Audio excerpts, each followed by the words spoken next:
I'm going to make my favorite childhood cut-out cookies, but better. And how? By adding protein and sourdough. And I'll show you how to make these 3 super easy and beautiful icings to decorate your cookies. And one of these tastes like sour candy. As always, you'll find a link to the full recipe and the ingredients in the notes.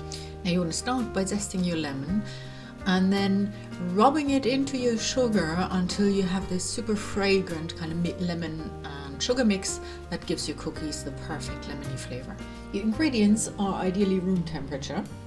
I'm using my stand mixer from this point, and we'll add the sugar and just cream it with the butter until incorporated.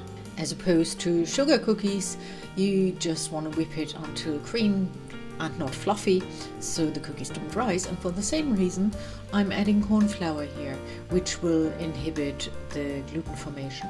Then the protein powder, which gives protein obviously, but also balances the water that you would usually not find in a shortbread cookie, which is from the sourdough discard. Speaking of which, the sourdough discard has the ability to make the protein easier bioavailable when fermented, which is why I love using it in my recipes.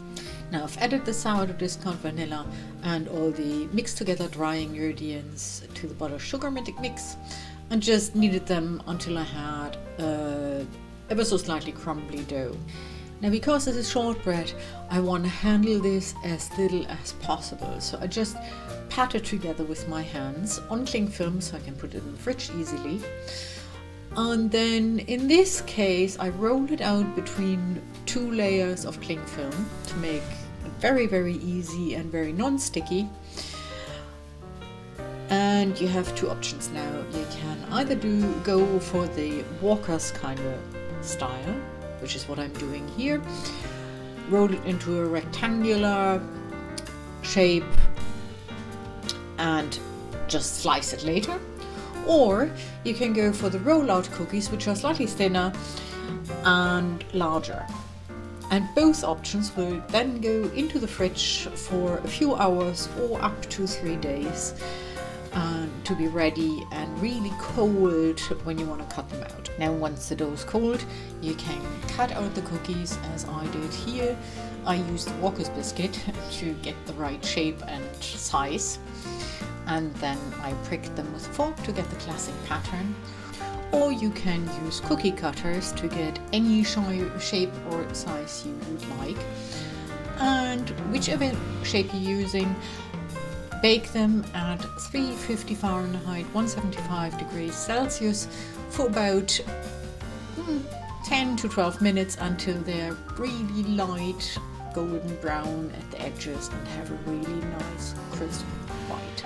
And as promised, for decoration you have 3 options. You can use a simple lemon icing sugar mix that I use here for the Walker's kind of cookies, and then decorate with a tiny bit of lemon zest, and they will be absolutely easy, delicious and perfect for any tea time.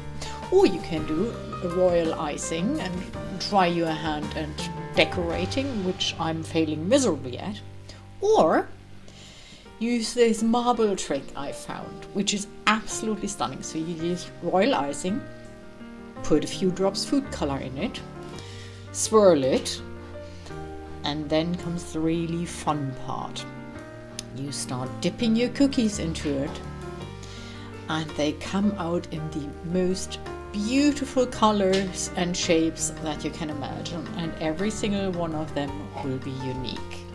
Now the last option is a bit of a wild card, I have to admit, but a really fun one. So I used rainbow colors in the same way as I used in the marble icing. And then I made a mix out of sugar and citric acid, which is what is used on Sour Patch candies.